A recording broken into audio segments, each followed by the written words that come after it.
예, 미래의 멋진 경찰 공무원이 되실 우리 경찰 공무원 수험생 여러분들의 꿈을 응원합니다. 예, 여러분 반갑습니다. 1타에 대해서 경찰 채용, 경찰학을 강의하고 있는 서진호 강사입니다. 자, 여러분 우리 이번 수업도 서로 반갑게 인사하고 수업을 진행합시다. 예, 여러분 반갑습니다. 예, 여러분 서진호 경찰학 적중 모의고사 자 1회 강의를 저희가 하고 있죠. 제1회 모의고사 1번부터 20번까지 제1강 수업에서 살펴보았고요. 이번 2강 수업에서는 21번부터 40번 문제까지 우리 한번 풀이를 진행해 볼 수 있도록 하겠습니다. 여러분 문제를 읽을 때 그리고 보기 지문을 읽을 때 집중해서 꼼꼼하게 읽으시는 연습, 그것이 어떻게 보면 모의고사 문제를 풀이하는 과정에 있어서의 핵심이다. 우리는 실수를 줄여야 한다. 여러분 이것을 꼭 명심해 주시기를 바랍니다.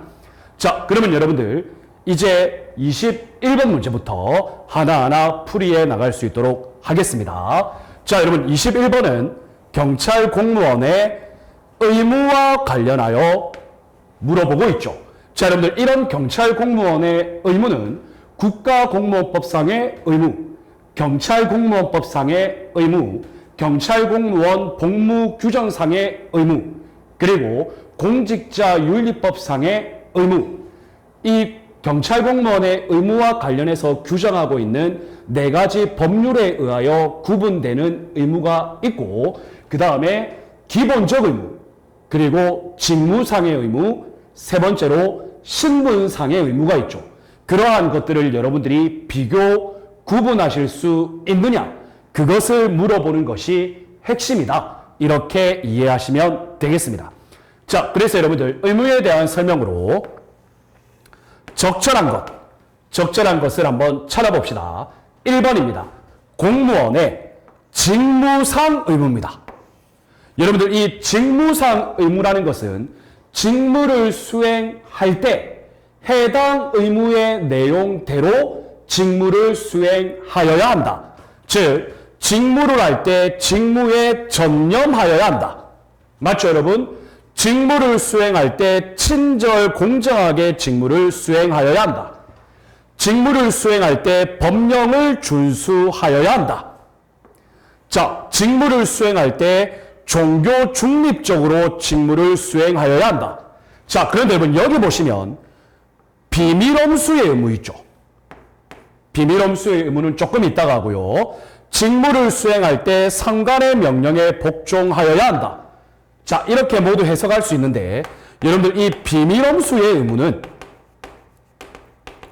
공무원이기 때문에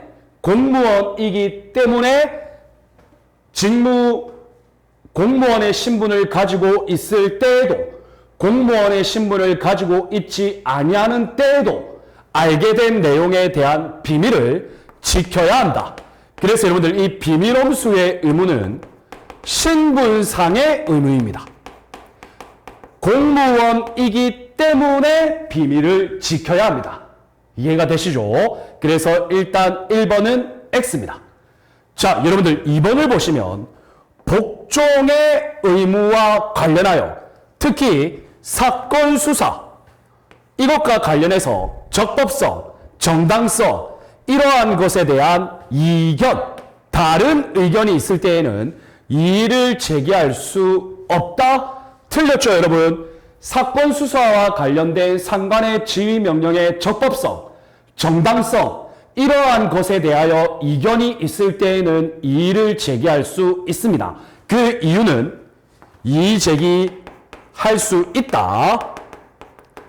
자, 그 이유는 뭐냐면 여러분 특히 우리 국민의 인권과 관련해서 인권 침해적 소지가 가장 많이 발생할 수 있는 것이 수사경찰입니다.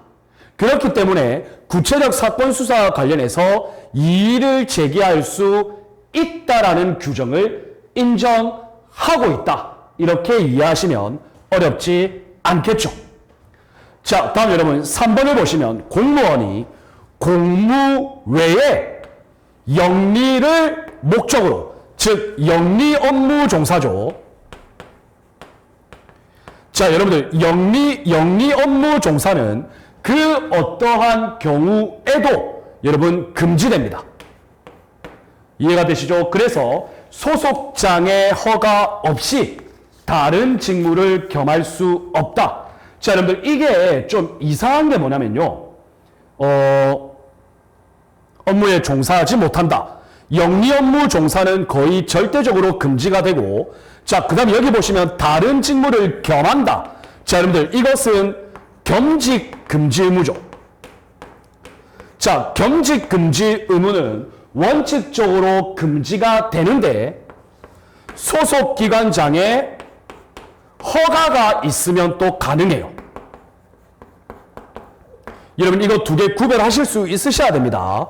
영리 업무 종사 금지 의무는 여러분들 절대적으로 금지된다. 이렇게 이해하면 되고, 겸직 금지 의무는 원칙적으로는 금지되는데 예외적으로는 소속 기관장의 허가 없이는 겸직할 수 없습니다. 그래서 여러분 3번은 5조. 맞죠, 여러분? 자, 다음 여러분 4번을 보시면 공무원은, 자, 여러분들 종교 중립 의무죠. 종교에 따른 차별 없이 직무를 수행하여야 한다. 맞습니다. 자, 종교 중립 의무에 위배되는 직무상 명령을 받은 경우, 이러한 경우에는 이에 따르지 아니하여야 한다. 여러분 강행 규정이 아니라 따르지 아니할 수 있다.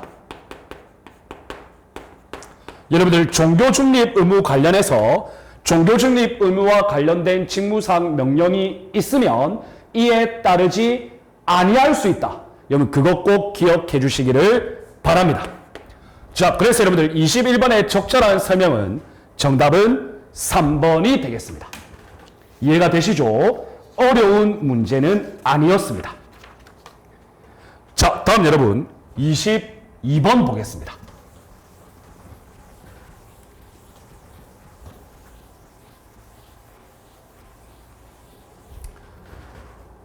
자, 22번을 보시면 여러분들 경찰 공무원의 징계에 대하여 물어보고 있죠.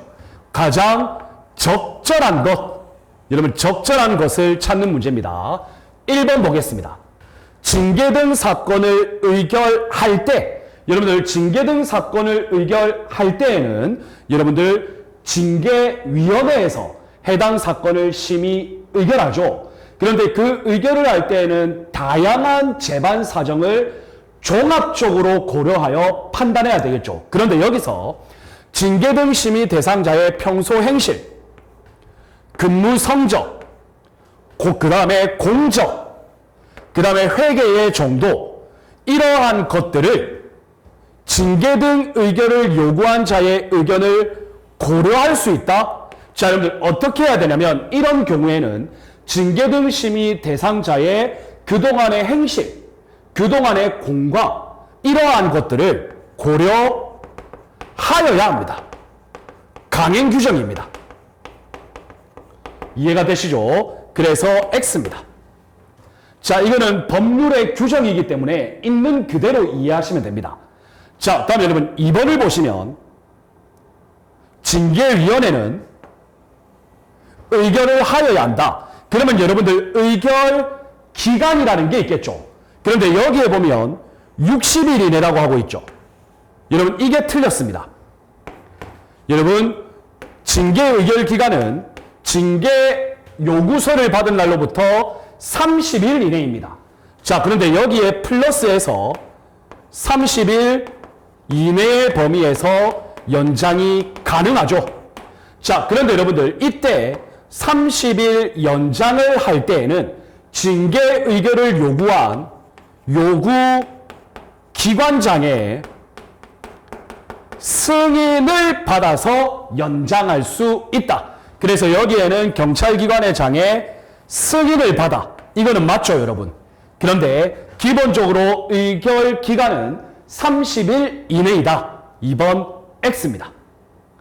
자, 다음 여러분 징계 등 심의 대상자가 징계위원회에 출석해서 자신의 의견을 개진할 수 있잖아요. 그런데 여러분들 징계 등 심의 대상자의 소재가 분명하지 않습니다.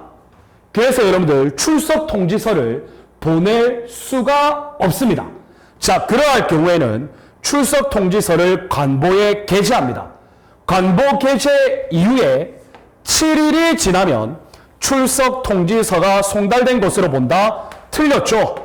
10일이 지나면 출석 통지서가 송달된 것으로 본다. 이렇게 알아주시면 되겠습니다. 자, 여러분들 징계위원회의 의결은 일반 의결 종족수, 과반수의 출석위원 과반수의 찬성으로 의결합니다. 의견이 나뉠 경우에는 이렇게 처리한다. 여러분들 5가 되겠습니다. 따라서 여러분들 적절한 것은 정답은 4번이 되는 것이죠. 이해되셨죠? 여러분들 이 경찰 공무원의 징계와 관련된 절차적 규정 여러분들 꼭 이해해 주시기를 바라겠습니다. 여러분 경찰 공무원의 징계 파트는 역시 우리 시험의 단골 출제 문제입니다. 자, 좋습니다. 여러분 다음 23번 보겠습니다. 자, 여러분들 우리 경찰상 의무이행 확보수단 관련해서 경찰 강제가 있고 그리고 경찰 질서벌이 있죠. 자, 여러분들 이 경찰 질서벌에서 질서 위반행위 규제법이 있죠. 그래서 이 질서 위반 행위 규제법에 대한 설명, 적절하지 않은 것은 여러분 이 문제는 쉽죠. 질서 위반 행위 규제법상의 내용 중에 인적 적용 범위, 장소적 지역 범위, 맞죠? 적용 범위 이러한 것들을 알면 됩니다. 자, 1번 봅시다. 고의 또는 과실이 없는 질서 위반 행위. 이러한 경우에는 여러분들 과태료 부과하지 않죠. 옵니다. 자, 다음 여러분 이 2번 질문 다 잘 보시면요. 과태료 시효예요, 시효. 여러분 과태료 시효는 무조건 5년입니다. 그런데 여기에 보시면 3년이라고 되어 있죠. 맞죠, 여러분? 그래서 X입니다. 여러분 헷갈리시면 안 됩니다. 과태료의 시효는 5년, 손실보상의 시효는 안날로부터 3년, 그 다음에 손실 원인이 되는 행위가 있었던 날로부터 5년. 여러분 헷갈리시면 안 되죠. 자, 다음 여러분 3번을 보시면 여러분들 이 질서 위반 행위에 대하여 과태료를 부과하려면 과태료 부과하기 전에 의견 제출 기간을 주어야 돼요. 그래서 여러분 그 의견 제출 기간은 10일 이상의 기간을 정하여 의견 제출 기회를 줍니다. 그리고 이 10일 이상의 기간 동안 의견 제출이 없다면 너는 아무런 의견이 없구나 라고 간주하고 과태료를 부과하죠. 그래서 3번은 5가 되겠습니다. 자, 그런데 여러분들 이러한 행정청의 과태료 부과 처분에 대하여 이의가 있는 경우에는 이의 제기를 할 수 있죠. 그 이의 제기 기간은 원처분청을 대상으로 이의 제기를 하는데 과태료 부과 통지를 받은 날로부터 60일 이내에 과태료를 부과 처분하는 해당 행정청에 이의를 제기할 수 있습니다. 맞죠, 여러분? 그래서 4번도 5가 되겠습니다. 과태료 부과 처분에 대한 이의 제기 60일 이내 여러분들 이 공식을 꼭 성립시켜 주시기를 바랍니다. 따라서 여러분들 정답은 2번이 되는 겁니다. 어려운 개념은 아닙니다, 여러분. 좋습니다. 여러분 과태료 시효 5년 여러분 꼭 기억하십시오. 자, 다음 여러분 24번 보겠습니다. 자, 여러분 중요한 법이죠. 경찰관 직무집행법입니다. 제3조 불심 검문의 내용이죠. 자, 다음 설명 중 옳지 않은 것 모두 몇 개인가? 자, 다음 여러분 기억을 보시면 경찰관은 거동불심자를 정지시켜 질문할 때 자, 흉기 조사권 우리 경찰관 직무집행법상에 규정되어 있죠. 그래서 그 사람이 흉기를 가지고 있는지를 조사하여야 한다가 아니고 조사할 수 있다. 기억은 5가 되겠습니다. 자, 그리고 여러분들 이 흉기조사권은 흉기조사에만 그쳐야 합니다. 즉 다른 소지품 함부로 조사하면 안 됩니다. 이해가 되시죠? 자, 다음 여러분 니은이 보시면 정지 그리고 질문을 할 때 미리 진술 거부권이 있음을 상대방에게 고지하여야 한다. 여러분들 X죠. 맞죠 여러분? 자, 진술 거부권의 고지는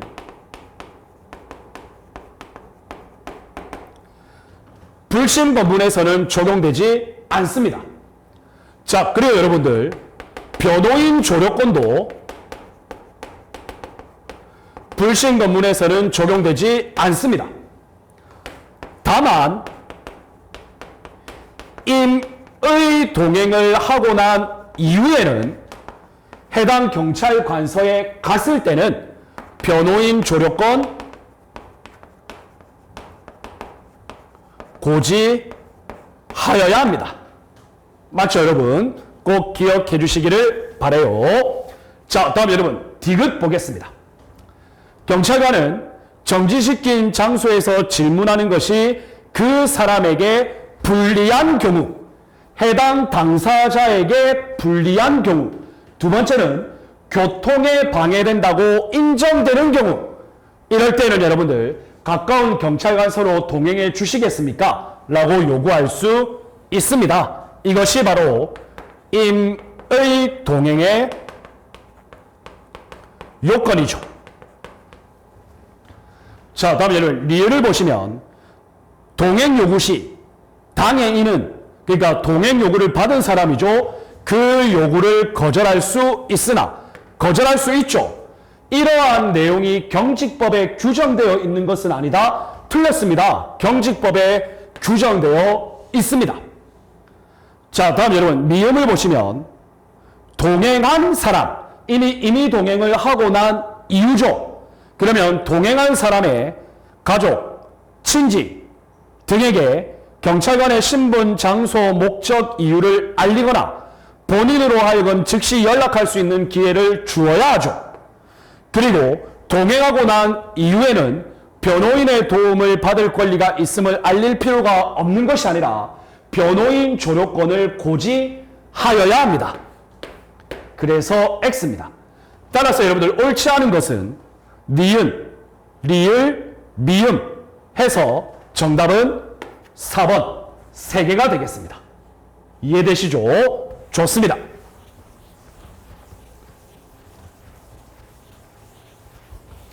자, 다음 여러분 25번 보겠습니다. 자, 여러분들 25번은 손실보상과 관련된 내용입니다. 여러분 손실보상 적법한 경찰 작용이죠. 이 적법한 경찰 작용으로 특별한 희생,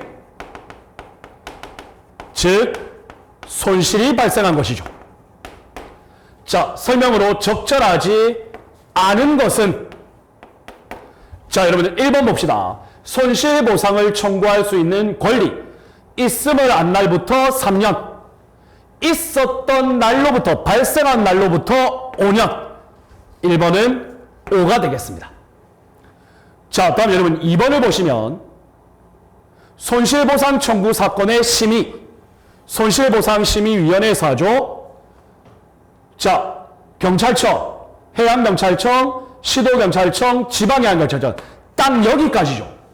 맞죠 여러분? 그런데 경찰서 손실보상심의위원회 설치기간 아니죠. 그래서 X입니다. 맞죠 여러분? 경찰서는 설치기관 아니죠. 자, 다음 여러분 위원회의 구성은 위원장 1명을 포함한 5명 이상 7명 이하. 맞죠 여러분? 자, 그런데 이때 구성되는 건 공무원위원과 민간위원으로 구성되고 민간위원은 공무원위원 수의 2분의 1 이상이어야 하죠. 맞죠, 여러분? 기억해 주시기를 바랍니다. 자, 다음 여러분, 손실보상금은 일시불 지급의 원칙 맞죠? 그리고 현금 지급의 원칙도 맞죠? 그런데 청구인의 동의를 받은 경우에는 분할 지급할 수 있죠. 3번은 옵니다. 자, 다음 여러분, 손실보상 기준, 보상금액 이러한 것들은 경찰관 직무집행법 시행령, 즉 대통령령으로 정한다. 맞습니다.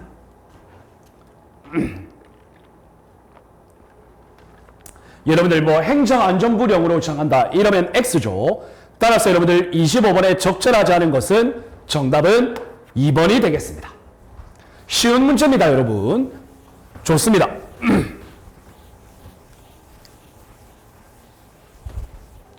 자, 다음 여러분 26번 볼게요.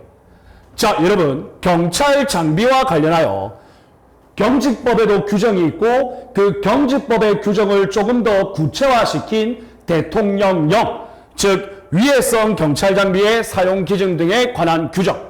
자, 적절하지 않은 것. 자, 1번 봅시다, 여러분.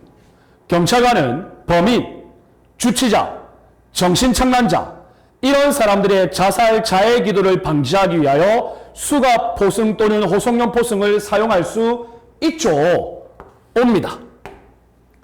자, 다음 여러분 2번을 보시면 총기 또는 폭발물을 가지고 대항하는 경우를 제외하고는, 이 말은 14세 미만의 자 그리고 임산부가 총기 또는 폭발물을 가지고 대항하면 총기를 사용할 수 있다라는 것을 말해요.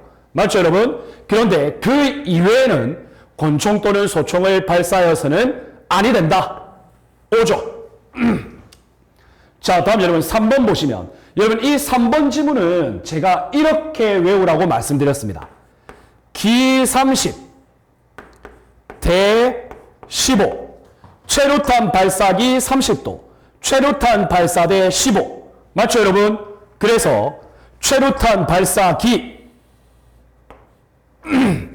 30도, 최루탄 발사대 15도.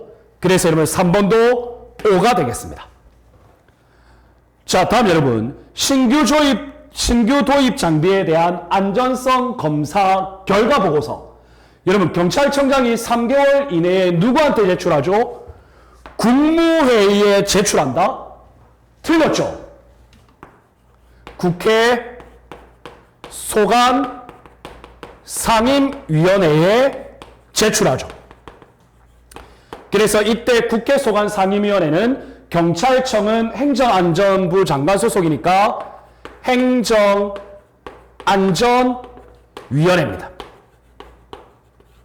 여러분들은 소관 상임위원회라고 외워놓으시면 됩니다. 따라서 여러분들 적절하지 않은 것은 정답은 4번이죠. 여러분 이 문제도 어려운 문제는 아닙니다. 여러분들 꼭 맞춰 주셔야 합니다. 자, 다음 여러분 27번 보겠습니다.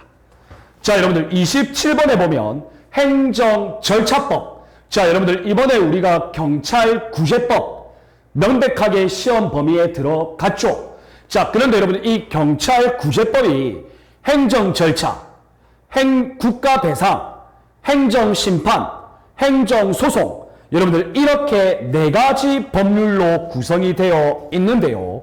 여러분들 절대 구체적인 판례의 내용까지는 공부하실 필요 없어요. 되도록이면 각 법률의 조문 위주로 공부를 부탁합니다. 아시겠죠, 여러분? 자, 그러면 27번에 보시면 행정절차법에 대한 설명, 적절하지 않은 것. 자, 여러분 1번 보겠습니다. 행정청이 당사자에게 의무를 부과할 때, 자, 권익을 제한하는 처분을 할 때, 여러분 이런 경우에는 당사자가 의무를 부과하고 권익을 제한하면 불이익한 거잖아요. 맞죠, 여러분? 자, 이러한 경우에 법령에 특별한 규정이 없으면 청문을 거쳐야 한다. 자, 여러분들 O입니까? X입니까? 여러분 정답은 X입니다. 자, 여러분들 우리 행정절차법에 보면 청문 사유가 세 가지가 있습니다. 여러분 이 청문을 하여야 하는 세 가지 사유는 1번 법령에서 청문을 규정하고 있는 경우, 즉 법령에서 청문을 해라 이렇게 규정하고 있는 경우에 하여야 합니다. 자, 다음 두 번째는 행정청이 필요하다고 필요성을 인정하는 경우 하여야 합니다. 이해가 되시죠? 자, 그런데 세 번째는 뭐냐면요, 중요한 처분의 경우입니다. 뭐냐면 인허가 취소, 자, 그리고 인허가 취소, 신분 자격 박탈,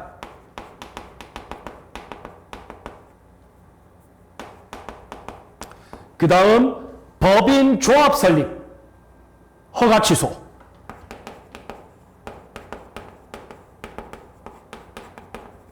이러한 경우에 청문을 하여야 한다. 구체적인 청문을 하여야 하는 사유를 명시적으로 밝히고 있죠. 자, 그런데 여기는 의무부가 권익제한, 청문을 거쳐야 한다. 그래서 틀렸습니다. 이해가 되시죠? 자, 다음 여러분 2번을 보시면 청문을 하는 것에 있어서 당사자 등에게 통지하는 기간은 10일 전 맞습니다. 자, 그런데 여러분 이때 청문 주재자에게 통지하는 건 7일 이내에 통지합니다. 이해가 되시죠? 자, 다음 여러분 3번을 보시면 행정지도네요. 행정지도는 그동안 우리 시험에 자주 나왔죠. 행정지도 필요한 최소한도 맞습니다. 그리고 부당한 강요 안 됩니다. 그래서 옵니다. 자, 다음 여러분 행정지도를 할 때에는 행정지도를 하는 공무원이 행정지도의 상대방에게 목적, 취지, 이유, 자기의 신분 밝혀야 하죠. 맞죠, 여러분? 그리고 행정지도를 받은 상대방은 그 행정지도의 방식, 내용, 이러한 것에 대하여 의견을 제출할 수 있습니다. 그래서 5가 되겠습니다.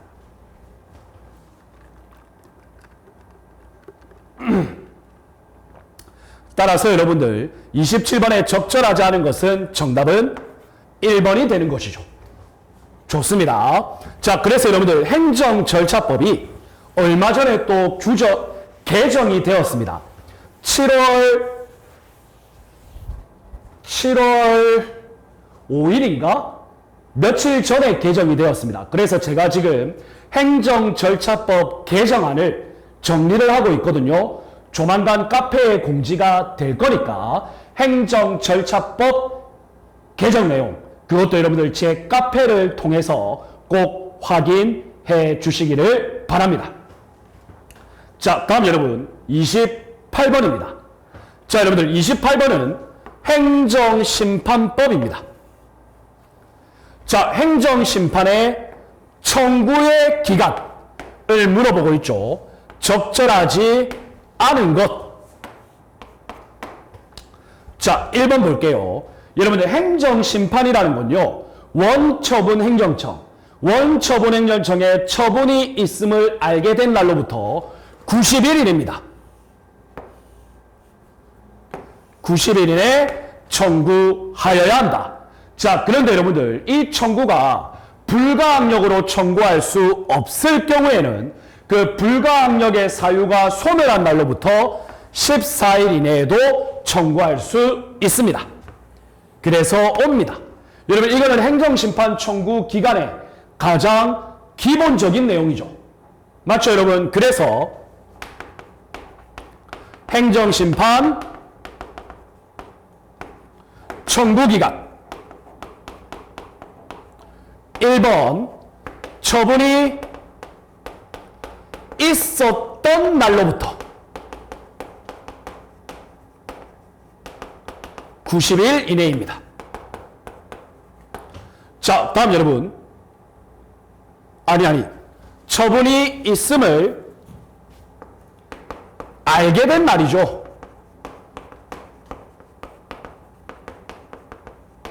(90일) 이내. 자, 다음 여러분. 두 번째는 있음을 안 날로부터.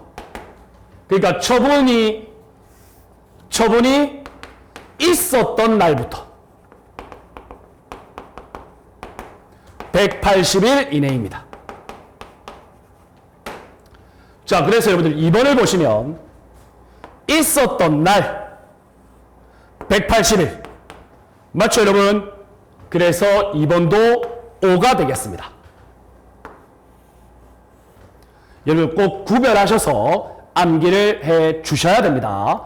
자, 다음 여러분. 원처분행정청이 처음에 처분을 내릴 때 만약에 그 처분에 대하여 불복을 할 경우에는 행정심판을 제기할 수 있다는 것을 알려줘요. 일반적으로는. 그런데 심판 청구의 기간을 알리지 아니한 경우, 여러분들 이러한 경우에는 처분이 있었던 날로부터 당연히 180일 이내죠. 맞죠, 여러분? 그래서 3번도 5가 되겠습니다. 이해가 되시죠?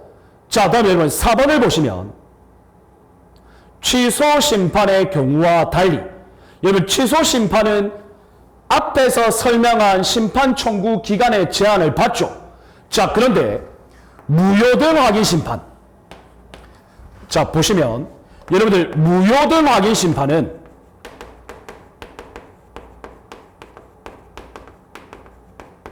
여러분 무효잖아요. 무효는 처음부터 효력이 없는 거죠. 그래서 여러분들 이런 경우에는 심판 청구 기간 제한 없습니다. 이해가 되시죠? 자, 그런데 여러분 여기에 보시면 의무이행 심판이 있죠. 여러분 이 의무이행 심판은 두 가지로 나눕니다. 자, 첫 번째 거부처분에 대한 의무이행 심판은 심판 청구 기간의 제한이 있습니다. 앞에서 살펴본 내용입니다. 자, 그런데 여러분들 부작위에 대한 의무이행 심판, 아예 행정청의 행위가 없었던 거죠. 맞죠, 여러분? 이런 경우에는 기간 제한 없습니다.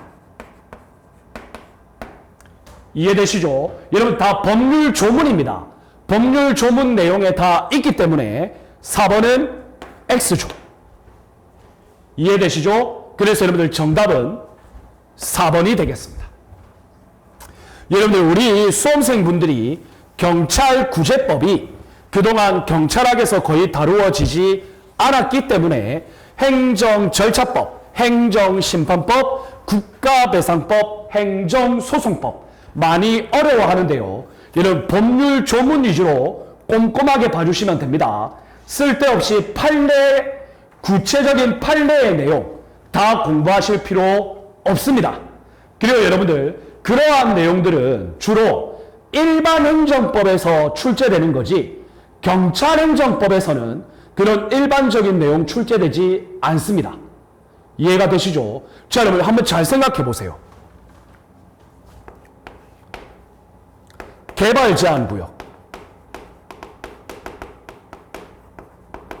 여러분 이게 우리 경찰행정과 무슨 상관이 있죠? 맞죠, 여러분? 공유, 매립. 우리 경찰행정과 무슨 관계가 있죠? 일반 행정과 관계 있죠. 건축허가 처분. 우리 경찰행정과 크게 관련 없어요. 맞죠, 여러분? 특히 개발 제한 구역 뭐 마찬가지죠. 자, 여러분 업권. 우리랑 무슨 관계 있죠? 마을버스 운송사업 면허. 즉 경업자 소송. 우리 경찰행정과 무슨 관계가 있죠? 맞죠, 여러분? 우리는요, 경찰의 작용을 배우는 겁니다. 이해가 되시죠? 경찰행정을 배우는 거예요. 그래서 여러분들, 제가 진짜 아쉽지만, 여러분들 지금 일반 순수행정법 공부하시는 분들 많은데요. 여러분, 시간 낭비입니다. 그렇게 공부량을 절대적으로 늘리시면 안 됩니다. 여러분, 꼭 명심해 주시길 바랍니다. 자, 다음 여러분 29번입니다. 자, 이제는 여러분들 경찰 관리론 파트죠. 경찰 조직 편성의 원리, 적절하지 않은 것. 자, 여러분들 하나씩 보겠습니다. 1번입니다. 통솔 범위의 원리. 여러분, 통솔 범위라는 것은 한 사람의 상관이 몇 명의 부하를 관리할 수 있느냐. 맞죠, 여러분? 자, 그래서 신설 부서보다는 오래된 부서가 통솔 범위가 넓죠. 왜? 안정적이니까. 자, 그래요, 여러분들. 지리적으로 근접한 부서가 통솔 범위가 넓죠. 그런데 분산된 부서가 넓다? 틀렸습니다. 자, 그래요, 여러분들. 단순한 업무가 통솔 범위가 넓죠. 맞죠? 그래서 정답은 명백하게 1번이 틀렸죠. 자, 여러분들, 근접부서, 분산된 부서, 당연히 여러분들 근접해 있으면 통솔 범위가 넓죠. 그래서 틀렸습니다. 자, 다음 여러분 2번을 보시면 계층제의 원리입니다. 직위, 직급, 권한, 책임에 따라 피라미드식 구조로 계층제로 분류한 거죠. 자, 이런 경우에 계층제의 단점, 조직의 경직화, 환경 변화에 대한 신축적 대응의 어려움. 맞죠, 여러분? 그래서 2번은 5가 되겠습니다. 자, 다음 여러분 조정의 원리입니다.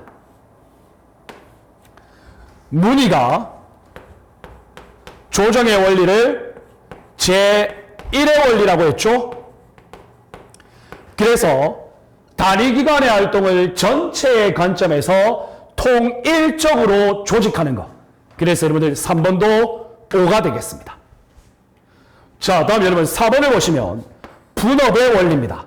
여러분 다른 말로는 전문화의 원리죠. 뭡니까, 여러분? 한 사람에게 하나의 업무를 전문적으로 맡긴다. 그래야 효율이 높다. 옵니다. 따라서 여러분들 29번의 정답은 1번이 되겠습니다. 여러분, 이 조직 편성의 원리는 우리 시험에서 거의 무조건 나온다고 보시면 됩니다. 좋습니다. 자, 다음 여러분 30번 볼게요. 공직 분류 방식입니다. 여러분, 공직 분류 방식은 계급제, 그리고 직위 분류제. 그래서 각각의 의의와 장단점을 잘 구별하실 수 있으셔야죠. 자, 적절한 것. 1번 봅시다. 계급제는 인간 중심의 분류 방법. 맞죠, 여러분? 그래서 널리 일반적인 교양, 자격, 능력을 가진 사람들을 충원하는 방식이죠. 그래서 신분을 보장합니다. 자, 신분이 보장되니까 장기간에 걸쳐 능력이 키워지겠죠. 그래서 여러분들 이 계급제는 범용성, 광범위하게 사용될 수 있는 성직, 범용성이 있는 인재를 양성합니다. 그래서 1번은 5가 되겠습니다. 적절한 것 바로 답 나왔네요. 맞죠, 여러분? 이런 경우에 저는 다른 지문 안 본다고 했습니다. 자, 다음에 2번 봅시다. 직위 분류제, 직무 중심의 분류 방법이죠. 동일한 직무를 장기간 담당한다. 맞죠? 행정의 전문화에 유용하다. 왜요? 하나의 직무만 담당하니까. 자, 그런데 여러분들, 권한과 책임의 한계가 불명확하다?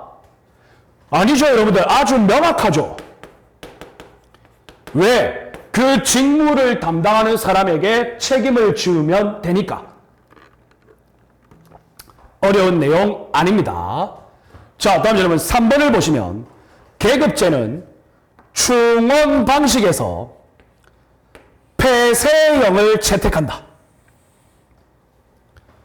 인사 배치가 비융통적이다. 자, 여러분 잘 보십시오.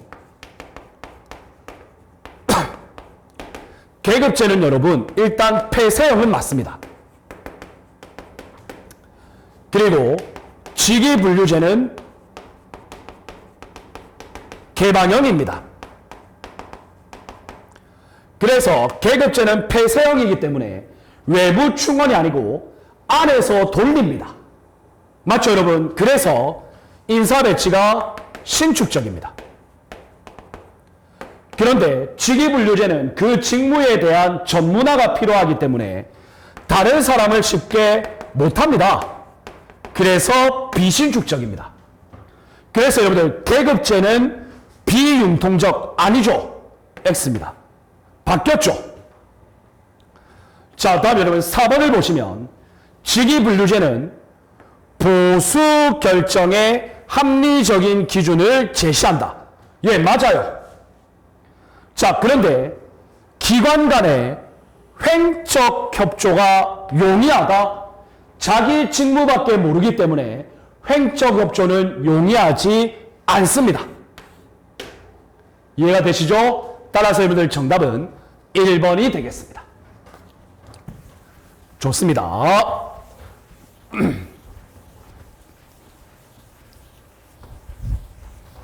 자, 다음 여러분 31번 보겠습니다. 자, 여러분들 우리 시험에 거의 100% 나오죠. 경찰 예산입니다. 자, 여러분들 경찰 예산은 편성 절차가 있죠. 맞죠, 여러분?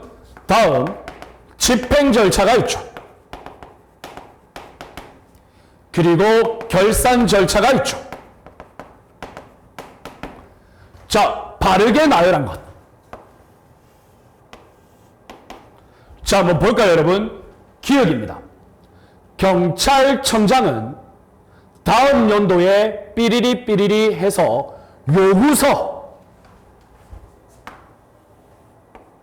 자, 여러분 이건 뭡니까? 예산 요구서의 작성이죠. 그렇게 해서 기획재정부 장관에게 제출합니다. 자, 여러분 이거는 5월 31일까지입니다. 맞죠? 그리고 편성 절차죠. 자, 다음 여러분 니은을 보시면 국가 결산 보고서를 감사원에 제출. 자, 결산 보고서 감사원 제출. 자, 여러분들 이거 몇 월 며칠까지입니까? 결산 보고서 제출 4월 10일. 그래서 여러분들 이거는 결산 절차죠. 자, 다음 여러분 국가 결산 보고서를 국회에 제출. 결산 보고서 국회 제출. 여러분 언제까지죠? 5월 31일까지죠. 맞죠? 역시 결산 절차죠.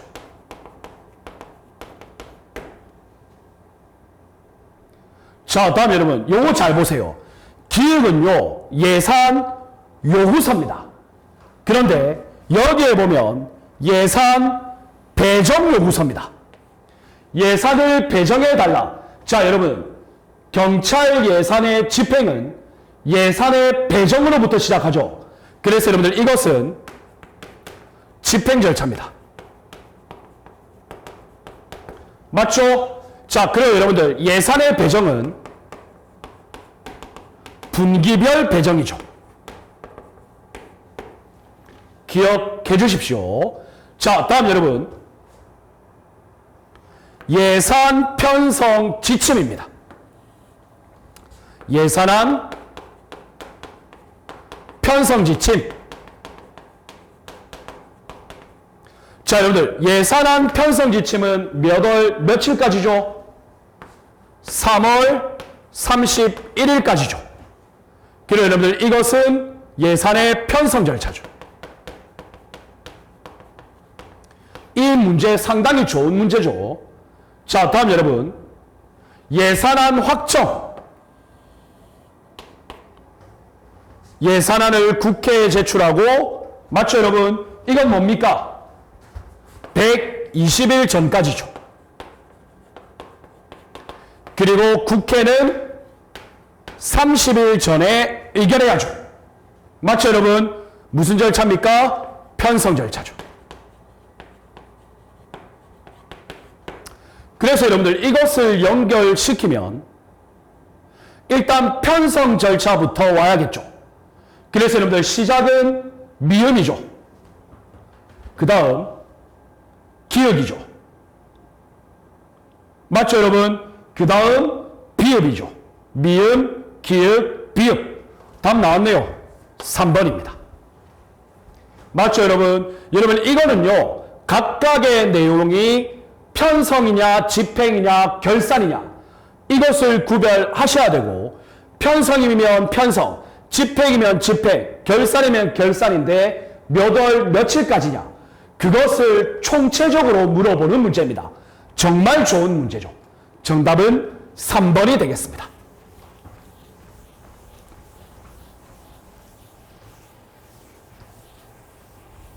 야, 여러분 이런 문제는 정말 어려우면서 중요하고 좋은 문제 같아요. 그죠? 좋습니다. 다음 여러분 32번 보겠습니다. 여러분 32번을 보시면 무기, 탄약의 회수 및 보관. 자, 여러분들 기억나십니까? 절대적 회수 보관 대상, 임의적 회수 대상. 여러분 이런 거 기억나시죠? 맞죠? 자, 그러면 1번 보겠습니다. 사의를 표명한 자, 절대적 회수 대상이죠. 그래서 회수하여야 한다. 옵니다. 적절한 것. 정답 바로 나왔네요. 정답은 1번입니다. 자, 다음 여러분 직무 적성 검사 결과 고위험 군자. 여러분 이거는 임의적인 거죠. 그래서 회수할 수 있다죠.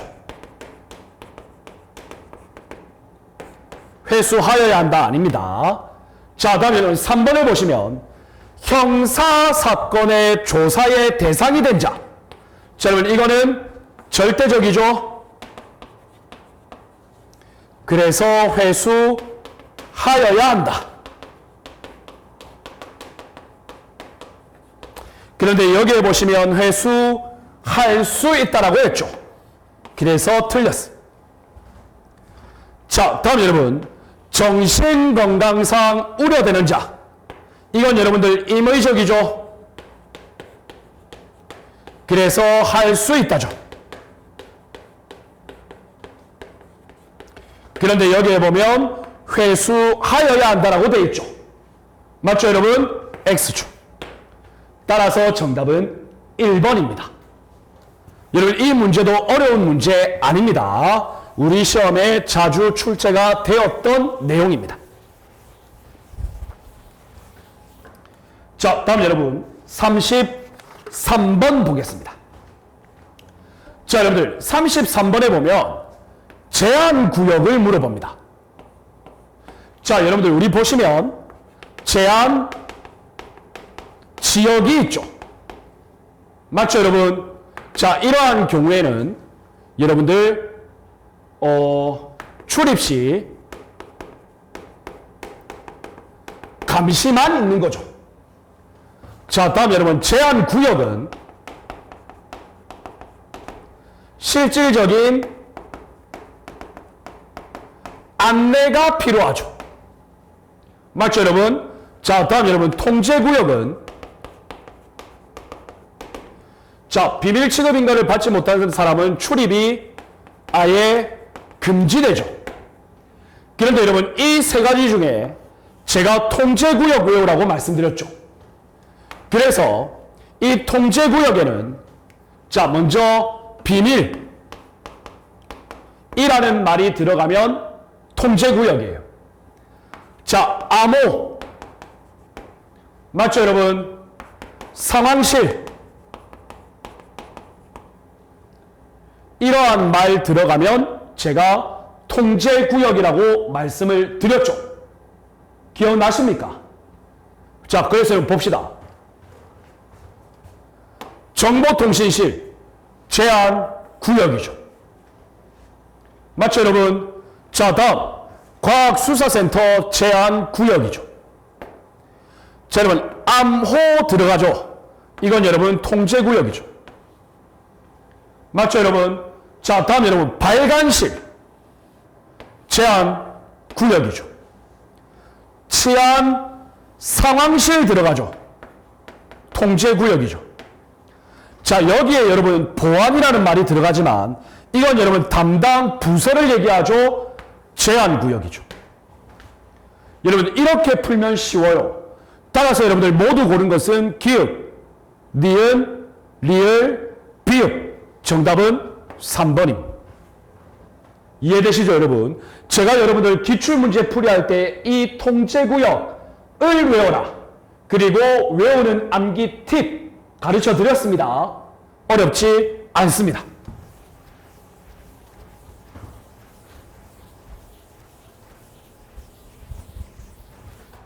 자, 다음 여러분 34번 봅시다. 자, 여러분들 언론중재법 정정보도 청구입니다. 자, 여러분들 반론보도 청구는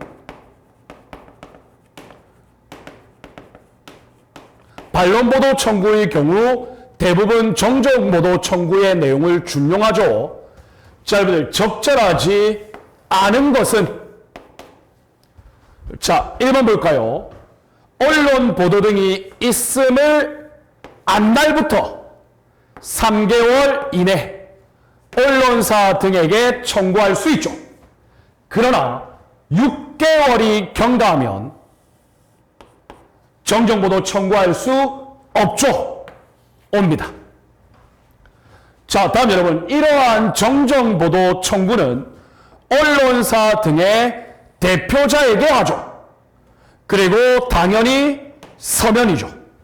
맞죠, 여러분? 자, 그리고 그 청구서 안에는 인적사항 이런 거 적고 그 다음에 정정을 요구하는 내용 보도문을 명시하여야 하죠. 맞습니다. 자, 다음 여러분 3번을 보시면 정정보도의 내용이 공개재판 절차 이미 공개가 되고 있는 거예요. 이러한 경우에는 거부할 수 없다? 여러분들 거부할 수 없답니까? 이미 공개됐는데 거부할 수 있죠.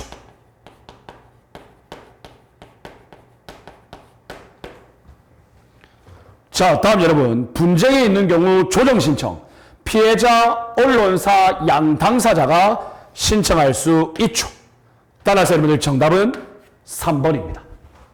여러분 어렵지 않습니다.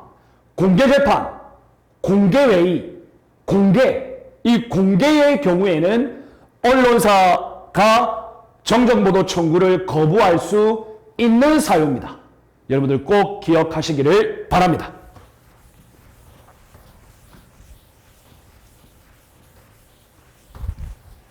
자, 다음 여러분 35번 보겠습니다.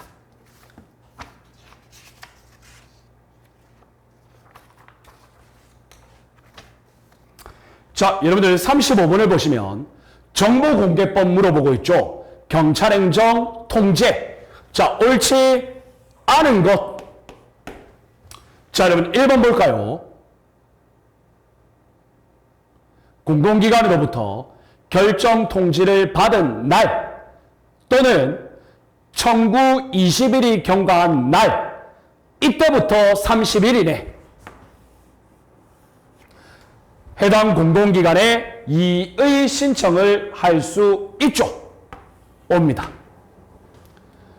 자, 다음 여러분 이의 신청을 받게 되면 7일 이내에 이의 신청에 대한 결정이 있어야 합니다. 맞죠 여러분? 그러나 7일의 범위에서 연장 가능합니다. 연장되면 청구인에게 당연히 통지해야죠.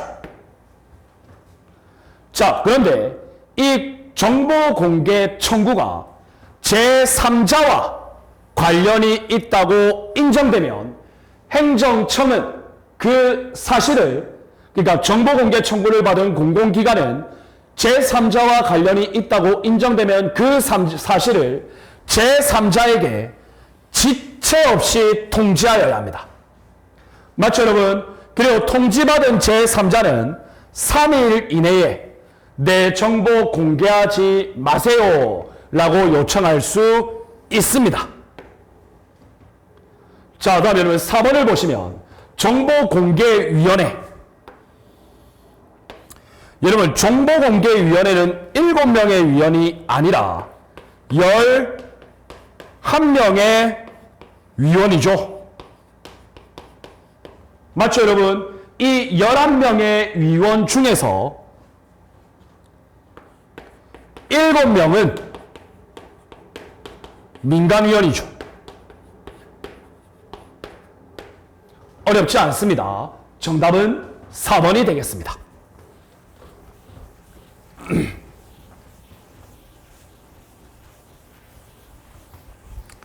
자, 여러분 이렇게 해서 경찰관리론도 끝났고요. 이제 분야별 경찰활동으로 넘어가겠죠? 자, 보겠습니다. 36번입니다. 자, 아동 청소년의 성보호에 관한 법률. 자, 적절하지 않은 것. 자, 여러분들 아동 청소년 여기서 중요한 건 성착취물이에요. 이 성착취물을 제작, 수입, 수출. 여러분 이 성착취물 제작, 수입, 수출자 여러분 미수범도 처벌합니다. 그래서 미수범 처벌 규정을 두고 있다. 5조. 자, 다음 여러분 2번을 보시면 아동 청소년에 대한 유인, 그 다음에 성을 팔도록 권유. 여러분 이런 경우에는 미수범 처벌 규정 없어요. 옵니다. 자, 그런데 여러분들 이 아동 청소년 대상 성범죄 이것을 저지른 자가 똑같은 아동 청소년이야. 여러분들 이런 경우에는 보호관찰을 반드시 명하여야 합니다. 옵니다. 자, 다음 여러분 4번을 보시면 음주 또는 약물로 인한 심신장애 상태, 이러한 경우 아동 청소년을 대상으로 성폭력 범죄를 저질렀네요. 이러한 때에는 심신장애자, 농아자 감면 규정을 적용하지 아니한다. 아쉽게도 적용하고 있죠. 언제 이 법률이 개정될지 모르겠습니다. 개정해야죠. 맞죠 여러분? 음주, 약물로 심신장애 상태라서 아동 청소년 대상 성범죄를 저지르면 여러분 심신장애자, 농아자 감면 규정을 아직도 적용하고 있다? 너무 끔찍하죠? 그럼에도 불구하고 정답은 4번이 되겠습니다. 좋습니다. 자, 다음 여러분 37번 보겠습니다. 자, 통합방위법상 적절한 것. 자, 보세요, 여러분. 중앙통합방위협의회. 여러분, 이거는 대통령 소속이 아니고 국무총리 소속이죠. 여러분, 우리 경찰학에서 대통령 소속 거의 없습니다. 자, 다음 여러분, 2번을 보시면 갑종사태. 가장 비상적인 사태죠. 맞죠, 여러분? 적의 대규모 병력의 침투. 맞죠? 그리고 대량 살상 무기 공격. 맞죠? 이러한 경우에 통합방위본부장. 누굽니까? 합참의장이죠. 그리고 지역군 사령관. 여러분, 갑종 사태는 거의 전시 수준에 육박하는 사태이기 때문에 군에서 담당합니다. 그래서 합참의장, 통합방위본부장, 그리고 지역군 사령관이 작전을 수행합니다. 그래서 옵니다. 자, 다음에 3번을 보시면 시도경찰청장 또는 경찰서장, 작전 지역 안에 있는 주민 체류 중인 사람에게 대피할 것을 명하여야 한다. 여러분, 뭐가 틀렸습니까? 뭐가 틀렸나요? 자, 여러분, 두 가지가 틀렸습니다. 일단 시장 등이 주체이고 명하여야 한다가 아니고 명할 수 있답니다. 따라서 X. 자, 다음 여러분 4번을 보시면 을종사태입니다. 여러분, 을종사태에 있어서의 작전 책임자는 지역군사령관입니다.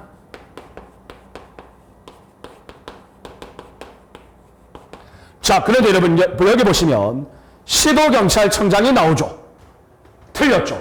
여러분, 시도경찰청장은 병종사태입니다. 아시겠죠? X입니다. 따라서 여러분들 정답은 2번이 되는 것이죠. 이해되셨죠? 좋습니다. 여러분들, 이 분야별 경찰활동이 이제 우리 경찰학 시험에서 6문제 정도 나오죠. 그래서 여러분들 범위가 엄청나게 넓은데 6문제밖에 안 나온다. 수사 경찰 활동을 제외하고 나머지 6가지 경찰활동에서 나올 가능성이 많아요. 그런데 여러분들, 이 넓은 범위에서 6문제가 나오기 때문에 엄청 지역적인 부분에서는 안 나옵니다. 이해가 되시죠? 그래서 여러분들 조금만 공부하면 분야별 경찰활동 6문제 모두 맞추실 수 있습니다. 아시겠죠? 자, 다음 여러분 38번 봅시다. 자, 여러분들 도로경찰활동인데, 교통경찰활동인데 판례 문제입니다. 여러분들, 이 교통경찰활동은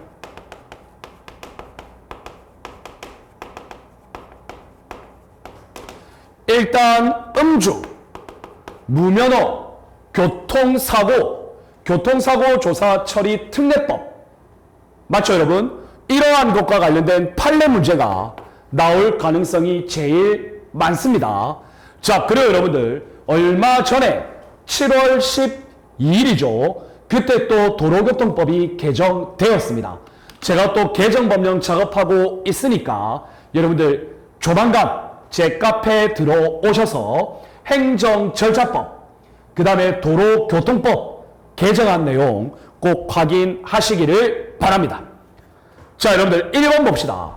화물차를 주차한 상태입니다. 그러면 여러분들 운전하고 있는 경우 아니죠. 그래서 여러분들 상자 일부가 떨어졌습니다. 그래서 지나가던 피해자에게 상해를 입혔는데 이러한 경우에는 교통사고로 볼 수 없습니다. 왜? 차의 운전으로 인한 사태가 아니니까. 맞죠, 여러분? 자, 다음에 여러분 2번 봅시다. 교통사고가 발생하기는 했는데 물적 피해가 경미합니다. 여러분들 교통사고의 물적 피해가 경미하든 아니면 지대하든 크든 간에 여러분들 내려서 보호 조치하고 신고하고 도주하면 안 될 의무 있습니다. 자, 그래서 그대로 도주한 경우 이러한 경우에는 여러분들 위반죄 성립하죠. 맞죠? 옵니다.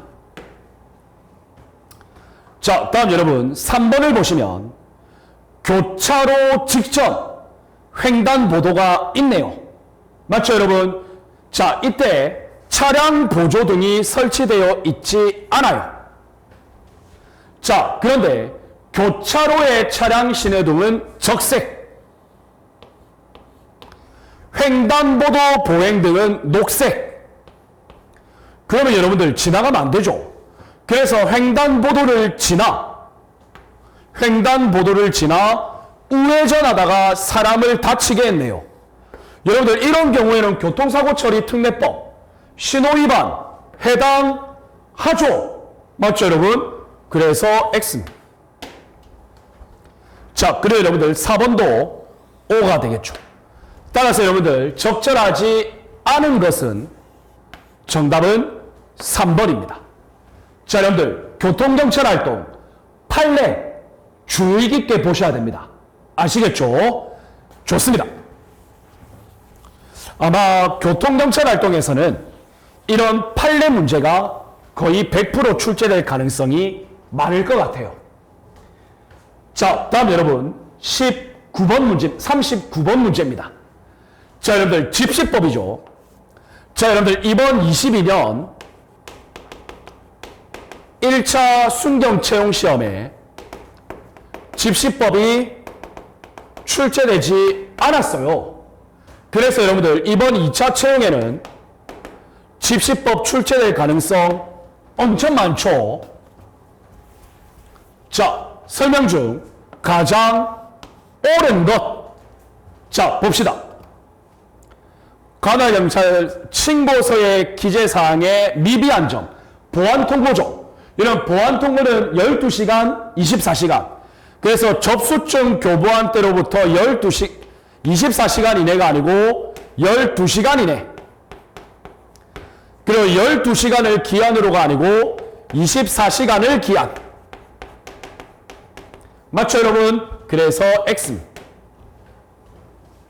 자, 다음 여러분 2번을 보시면 집회 또는 시위에 시간과 장소가 중복되는 2개 이상. 자, 여러분들 이러한 신고가 있는 경우에는 그 목적으로 보아 서로 상반되거나 방해가 된다. 자, 이렇게 인정되면 뒤에 접수된 집회 또는 시위에 대하여 금지를 통고하여야 한다. 여러분들 O입니까? X입니까? 자, 여러분 정답은 X입니다. 자, 여러분들 앞에 선행 조치가 있습니다. 자, 시위의 시간과 장소가 중복되더라도 여러분들 평화적으로 개최될 수 있도록 관할 경찰서는 노력을 하여야 합니다. 이해가 되시죠? 그래서 선행 조치가 있기 때문에 일단 2번은 X입니다. 그리고 특히 가장 옳은 것이죠. 자, 다음 여러분 3번을 보시면 주체자는 자, 여러분 질서 유지예요. 그러면 여러분 당연히 질서 유지인이죠. 임명할 수 있죠. 자, 그런데 여러분 질서 유지인의 자격 딱 하나밖에 없었죠. 18세 이상. 그런데 여기에 보시면 여러분들 16세 이상이라 되어 있죠. 따라서 X. 자, 다음 여러분 4번을 보시면 자, 금지 통보를 받았어. 그러면 여러분들 이의 제기해야죠. 10일 이내에 어디에 금지 통보를 내린 경찰관서의 바로 위 상급 경찰관서의 장에게 이의를 신청할 수 있다. 5가 되겠습니다. 따라서 여러분들 정답은 옳은 것은 4번이죠. 맞죠 여러분? 좋습니다.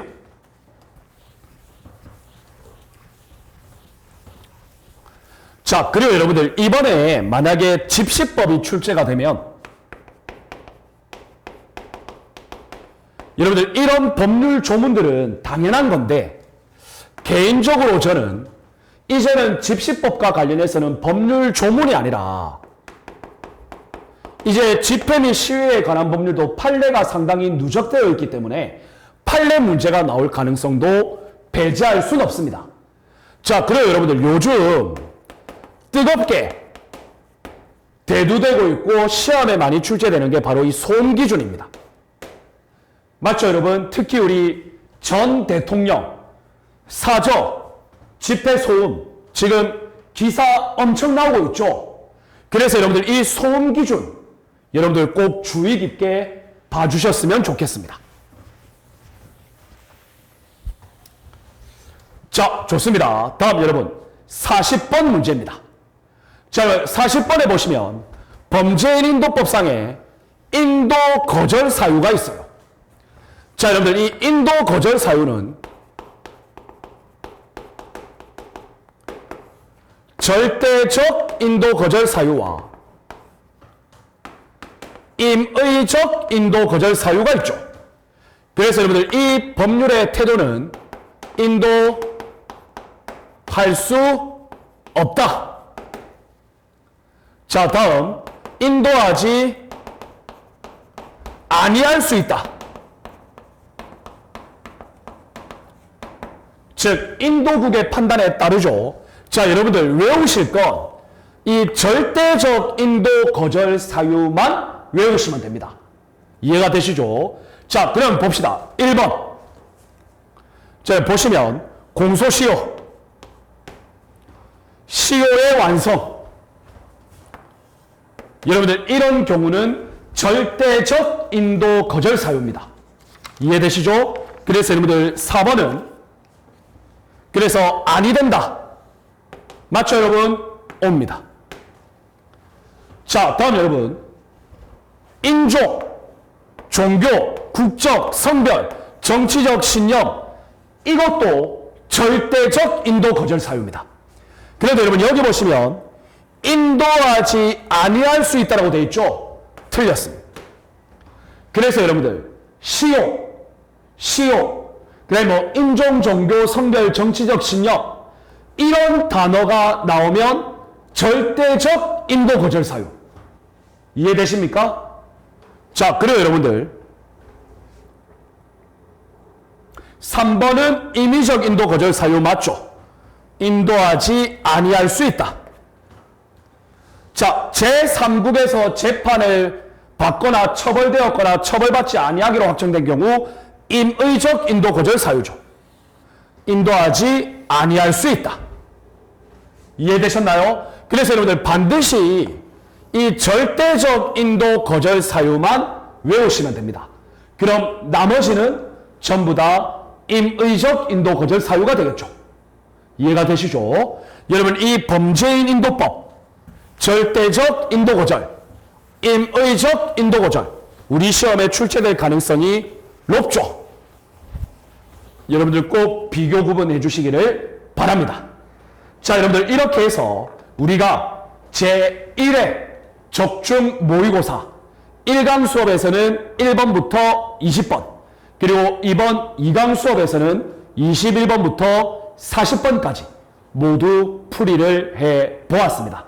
이번 적중 모의고사 1회는 기출 문제를 그대로 가져오거나 또는 변형된 문제를 통하여 기출 동형 모의고사였고, 자, 그리고 우리가 앞으로 진행될 2회 적중 모의고사에서는 제가 직접 만들어낸 문제로 여러분과 만날 수 있도록 하겠습니다.